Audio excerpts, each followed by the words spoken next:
Ibig sabihin, may nakakamawa sa amin. Hindi sabihin, may nakakot lang sa amin. Hindi pinakotay na sa response. Number 2, nagkaliwanagan ang lahat na magkaisa, magtutulong at magtutulungan na maisa-ayos. Diba nakakahiya naman kung sinasabi natin na progress tayo doon na ibubuklog natin. Sige po, ito kasi ang may tawag ng mic, may garap sa tulong na ako ha. Basahin nyo lang, pres! Na maisa-ayos ang samahang magkakapagbahay ng aktividad ng school. Para ayos ko ito sumigil, please. Na ang number 2, na ang Department of Human Settlements and Urban Development of School ay magsasagawa ng orientation sa samahang magkakapagbahay ng aktividad ng school. Number 4, ang dalawang partido ay nagkasundo na magkakaroon ng special meeting. Hindi ito pa lang ito. Ang mga miyembro ng pamumunuan ay ito po. Ang mga miyembro ay pamumunuan at incumbent. Sino ba incumbent? Ito ba kami? Yung number 3, puntuhan mo yung number 3. Umapagdesisyonan. Kasi nakipas niya. Dapat ba, kahit kung dapat ba magkakaroon ng special election, antay na lamang na November, ito yung para sa election. Kalima, ang basihan kung ano ang nanalo sa pagitan ng special election o regular election ay ang majority ng members of COA na buhuto lamang sa nasabing special election. Number 6, ano nga ang maging resulta sa nasabing butuhan sa special meeting ay respetuhin na hawakan. Special election, Ba't hindi niya in-explain to? ang mapili Lumagtaw agad. Sa pulsido. Ha? Sa pulsido. Ah. at isasagawa sa disul.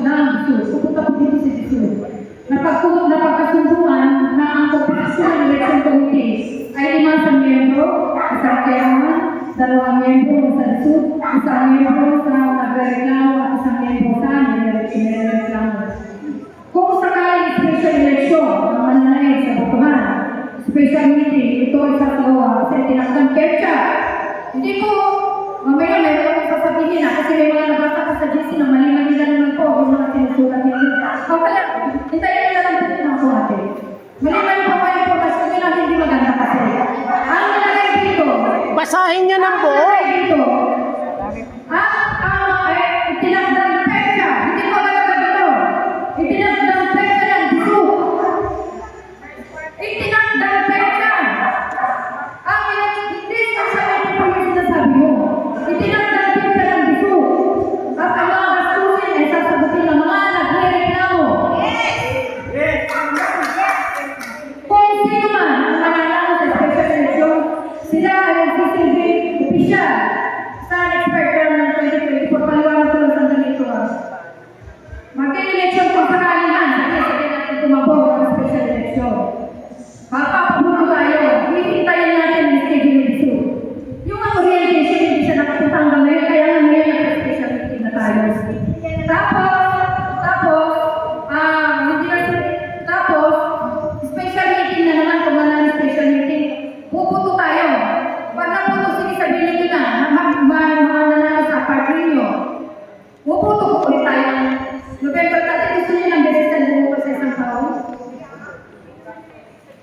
Ang maliwanag, pag nanalo yun, wala nang botohan sa November. Unexpected.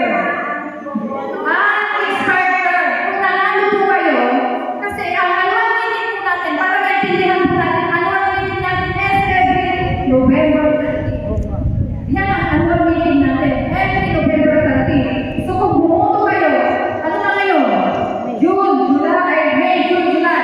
Kung sakaling bumabas sa dito ng July, at nanalo, may nanalo, hanggang November sila, November 30, bubutuhan na naman ulit tayo. Yun po ang tamang explanation dito. So, para maintindihan po natin. Sinabi po ni dito dyan, ang number 10, napagkasunduan ng lahat na ang kanilang mga hawak na dokumento para sa resibo, isi-turn over sa mga nanalo sa nakalap na eleksyon. Number 11, na ang bawat isa, ito pa yun, yung sinasabi ko namin, na ang bawat isa ay nakasundo na hindi magsasalita. Narinig niyo po ba kami na nagtatapos ko na po, tahimik po kami. Narinig po kami na lumabas at nagbigay ng mga ganito. Ang sabi kasi ni Jesus kami, isa kami po ang dapat mamuno. Kami ang mag-isipyo. Nakita niyo pa kami, may narinig na lang po kami. Mayroon na lang po kami na nabasa. Mayroon na lang po ako nabasa sa Jesus at nagsabi, lalabas po tayo! Bukas! Pupunta po tayo mga gano'n. Nakalagay doon. Kasi ang pamumunuan ni Alex Bulato at ni Prestina. Correction. Wala po dito si Alex Bulato. Si Pristina, hindi lang po ako. Kasama po ang board. Hindi lang po ako ang may desisyon nito. Isinasama po ang board dito sa gaganatin ng eleksyon. At sabi pa dyan dito, bababa daw agad ang mga ibubuke. Kasasabi na nila dito, nahihintayin natin ang date ng Disu kung kaya sila magpapag-eleksyon po dito. Okay, sino ang